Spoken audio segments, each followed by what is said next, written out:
ICU, we even chose to buy our own reusable elastometric respirators instead of reusing N95s, which we know are completely unsafe and supposed to be single use. We were asked to use them every single day for the entire day, 13-hour shifts in every single COVID patient's room. That's not right. Not right. No, not right.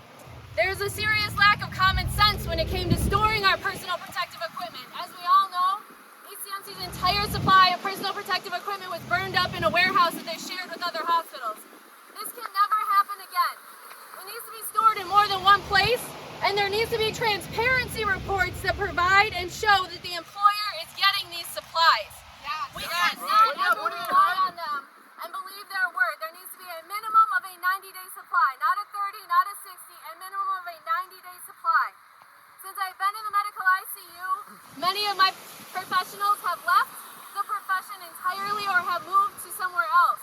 We have very few senior nurses on my shift in the medical ICU because of the lack of preparedness that they were forced to have, as well as the lack of N95s that they were supplied.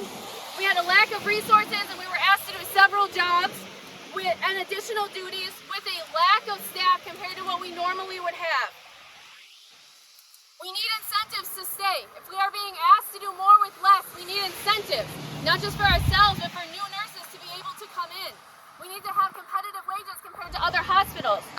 We need to have health insurance. It is absurd that we give health insurance to other individuals our entire lives and then are expected to have no health insurance once we leave our jobs. That's not right. It's not right. We need a safe staffing ratio that our hospital follows. It's great to have numbers on a piece of paper, but we need to have a hospital that follows those ratios, and if they do not, they need to have penalties for those ratios not being followed. Held accountable.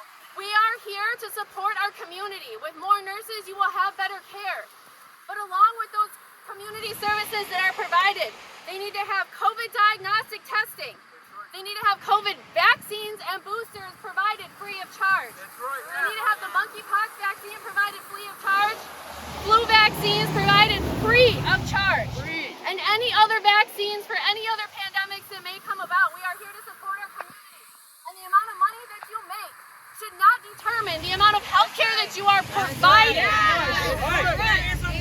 We need community forums for our community with nurses who are actually at the bedside, who are actually in the community. Not someone sitting behind a desk wearing Gucci heels reading a book about what should be taught. Right. We need nurses that actually do this every day. We know what our community needs. We are here to serve the community, and we want to do it well. But we need the tools to be able to do that. Because safe staffing saves lives!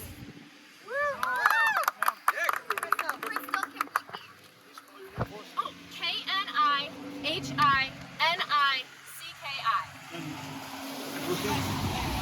That's my last name, Knihinicki, and my first name is Crystal, Crystal.